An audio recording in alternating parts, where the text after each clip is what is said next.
Bonjour à tous, aujourd'hui on va faire juste un petit cours sur la stabilité des systèmes en automatique. Dans un premier temps on va voir la stabilité, introduire la stabilité au sens général. Ensuite on fera la stabilité, comment on détermine la stabilité d'un point de vue mathématique pour n'importe quel système. Et enfin comment on détermine la stabilité des systèmes asservis. Donc, premièrement on va commencer par quelques petites définitions. Alors la stabilité au sens général, je dirais que l'une des définitions la plus générale, c'est la stabilité selon Lyapunov, qui dit que si toute variation d'un système autour d'un point d'équilibre demeure au voisinage de ce point d'équilibre, alors le point d'équilibre avec ce est dit stable. Alors là, on n'est pas vraiment sur la stabilité d'un système, mais plus sur la stabilité d'un état, d'un point d'équilibre. Voilà, on peut avoir des points d'équilibre stables et des points d'équilibre instables. Donc c'est pas vraiment la définition d'un système stable, mais plutôt vraiment d'un point d'équilibre, d'un état, on va dire. Et on a une deuxième définition de la stabilité qui va être la stabilité EBSB, entrée bornée, sortie bornée, qui dit qu'en fait si un système est stable, alors pour toute entrée bornée, la sortie du système sera également bornée. Alors attention, on est dans la stabilité des systèmes linéaires, donc ça veut dire qu'il faut sous-entendre que voilà, si le système est saturé, des choses comme ça, forcément il restera entre deux bornes, les bornes de saturation. Mais, mais voilà, on enlève toutes les parties saturation, toutes les parties non linéaires. J'ai mon fonction de transfert. Si dans mes calculs je détermine qu'une entrée bornée amène à une sortie bornée, ça veut dire que le système sera stable. Donc dans notre cas ici, dans les prochaines vidéos à venir, avant que je le précise, ce sera la stabilité au sens EBSB. Alors, un petit critère mathématique. Alors, un système est dit stable en fait si lorsqu'il est soumis à une impulsion de Dirac, la sortie converge vers sa valeur initiale. C'est-à-dire que si on met un Dirac, il faut que la limite quand t tend vers plus l'infini de s de t égale à 0. Donc si on le soumet à une impulsion de Dirac, en fait la sortie du système, ça va être la fonction de transfert fois l'entrée du système. L'entrée du système quand c'est une impulsion de Dirac dans le domaine de la place, c'est 1. Donc ça veut dire que la sortie devient la fonction de transfert du système. Et cette fonction de transfert là, on peut la décomposer comme une somme d'éléments de valeur AI divisé par P moins des pôles I. Un certain nombre de pôles. Pôles qui peuvent être réels ou imaginaires. Mais on peut toujours la décomposer sous cette forme-là. Dans certains cas, on ne peut pas la faire si on n'a qu'avec des pôles réels. Mais si on considère pôles réels et imaginaires, on peut toujours la définir sous cette forme-là. Donc la question c'est comment, à partir de ces pôles-là, on détermine si on va converger vers ça.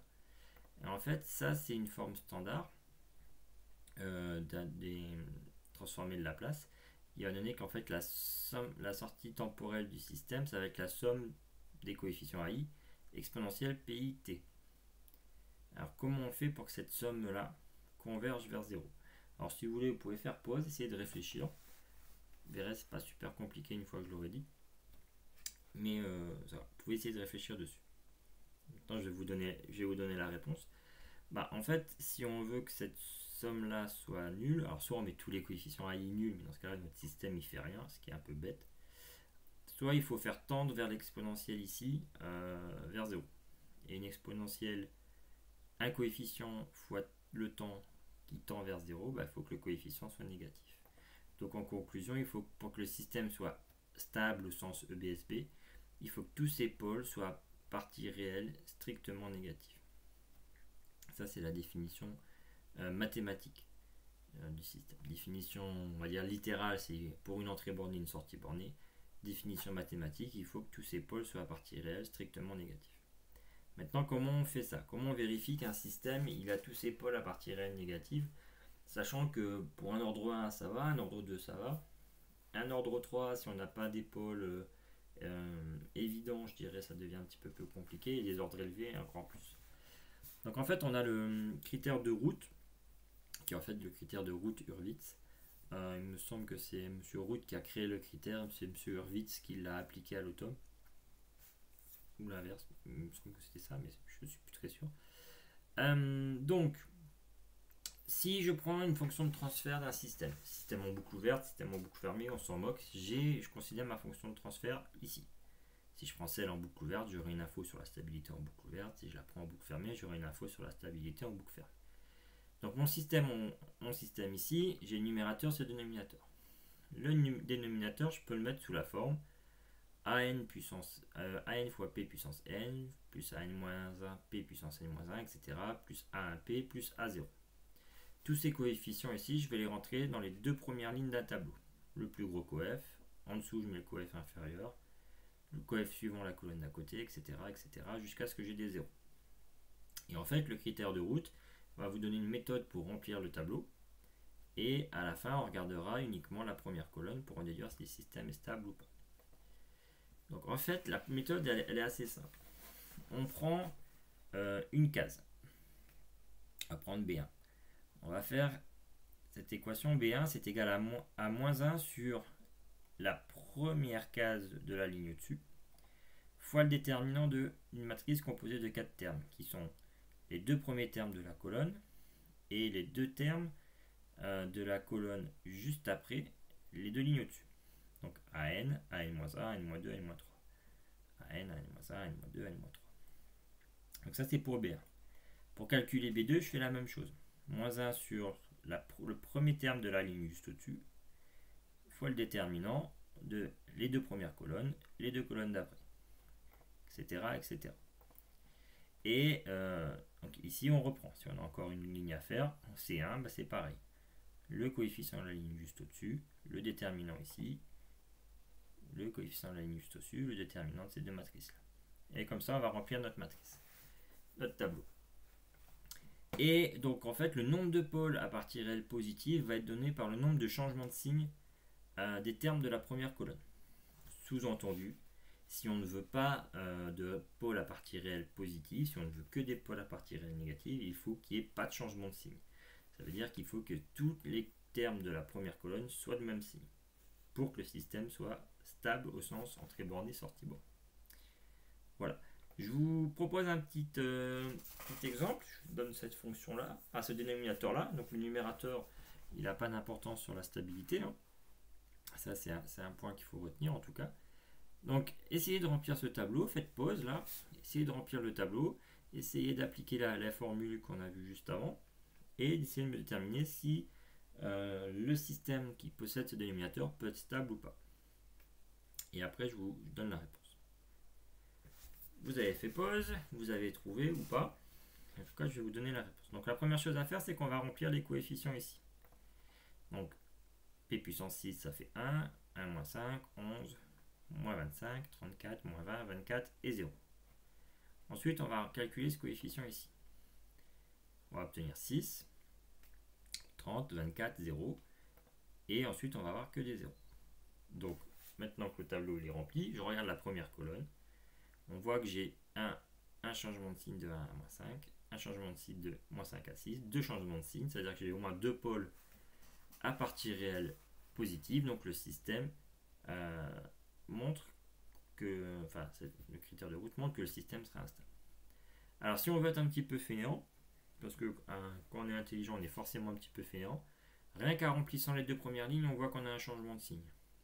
Le nombre de changements de signe, on s'en moque un petit peu en fait, du moment qu'on a. Ce qui nous intéresse nous, c'est le système il est stable ou il n'est pas stable. Dès qu'on a un changement de signe, on peut s'arrêter. On est sûr le système est instable. Pour savoir s'il est stable, il faut faire toute la colonne et vérifier qu'on n'a pas de changement de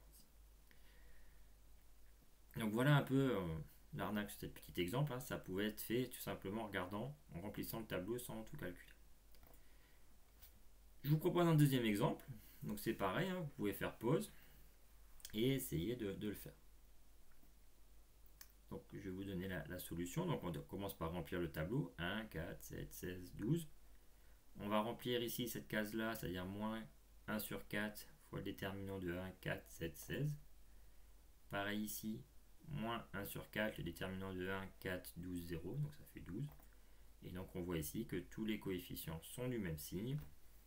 Et donc le système est stable au sens EBSB. Alors vous allez dire, mes zéros, c'est quoi? C'est positif, c'est négatif. Alors le dernier zéro, c'est juste pour dire que le calcul il est fini en général. Par contre, si vous avez un zéro au milieu, ça veut dire que votre système il est à la limite de la stabilité. Il est oscillant, il ne s'arrêtera jamais d'osciller. Donc il y a la limite de la stabilité, ce qui ne peut pas être défini comme stable, qui ne peut pas être défini comme instable. Il peut être considéré comme stable dans la mesure où la sortie reste bornée, mais elle ne converge pas vers une valeur. Donc sur cet exemple ici, le système est stable car tous les éléments de la première colonne sont le même signe. Donc ça c'était pour tous les systèmes. Vous avez une fonction de transfert en boucle ouverte ou en boucle fermée, vous faites le critère, vous savez si le système sera stable en boucle ouverte ou en boucle fermée. On va faire un critère de stabilité graphique qui s'appelle le critère du revers. Et pour cela, en fait, on va tracer le système en boucle ouverte et on va savoir dans les graphiques s'il est stable en boucle fermée. Donc il y a des conditions qui s'appliquent sur ce critère. Donc si la fonction de transfert en boucle ouverte ne possède ni 0 instable ni pôle instable, alors on pourra utiliser le critère du revers dans le plan de bac ou dans le plan de Nyquist en cas de retour unitaire. Si on n'a pas un retour unitaire, il faut tout simplement, c'est qu'on a un capteur, il faut tout simplement intégrer ce capteur dans G comme on l'a vu dans une ancienne vidéo. Donc dans le plan de Nyquist, alors le système il va être stable en boucle fermée si lorsqu'on parcourt le lieu de Nyquist du système en boucle ouverte dans le sens des pulsations croissantes, le point -1, 0 est laissé à gauche. Donc vous imaginez un petit bonhomme qui part des basses fréquences, qui marche, dans ce sens-là, en avançant. Et à un moment donné, quand il passe ici, s'il voit le point -1 à gauche, ça veut dire que le système sera stable en boucle fermée. Si sur la courbe en verte, le bonhomme il marche, ah, il voit le point à droite, le système sera instable en boucle fermée. On a exactement la même chose dans le plan de Black, sauf que la condition est inversée. Donc le système est stable en boucle fermée si lorsqu'on parcourt le lieu de Black du système en boucle ouverte dans le sens des pulsations croissantes, le point d'instabilité 0 dB moins 180 degrés est laissé sur la droite. D'où l'importance, encore une fois, j'insiste, d'orienter son plan de Black. Donc vous avez ici ce système, les basses fréquences ici, on imagine un petit bonhomme qui marche, il voit le point sur la droite, ça veut dire que le système est stable. Imaginez un petit bonhomme, il marche, il voit le point sur la gauche, le système est instable, en boucle fermée. Et on a tracé ces diagrammes-là en boucle ouverte. À partir de ce diagramme-là, on peut d'ailleurs sortir quelques infos qu'on a définies comme la marge de gain. La marge de gain, en fait, va être de combien de gains on peut relever la courbe, ajouter ici du gain pour atteindre la limite de la stabilité. Donc en gros, ça va être la distance, cette distance-là. En gros, la valeur du gain quand on a un déphasage à moins 180. On prend cette valeur absolue, on a la marge de gain. Pareil pour la marge de phase. De combien de phases on peut décaler, on va soustraire du coup, parce que le positif est par là, on a moins 180. Combien de phases on peut soustraire pour atteindre la limite de la stabilité. Donc ça c'est pareil pour la marge de phase. Et de cette marge de phase, on peut aussi en déduire une marge de retard. Si on connaît la pulsation ici à la marge de phase, et ben la marge de retard en fait c'est égal à la marge de phase divisé par la pulsation que vous avez ici à 0 dB. Ça c'est pour la marge de phase. Voilà, j'espère que donc ce petit cours là sur la stabilité a été assez clair. Voilà, faut pas hésiter à faire des petits exercices dessus. Donc en gros, il faut se retenir qu'un système peut être instable. On a une sortie qui peut partir vers plus ou moins l'infini. Idéalement, c'est pas ce qu'on souhaite avoir. Donc il faut s'assurer que le système reste stable, qu'il va converger vers une valeur. Quand en entrée, je mets une valeur constante ou tout du moins bornée. Et donc on a vu plusieurs méthodes. Donc il y a les pôles, le critère de Routure-Witz et le critère du revers, principalement ici dans le plan de Black avec la définition des marges de gain et marges de phase. Voilà, je vous souhaite une bonne journée et à bientôt.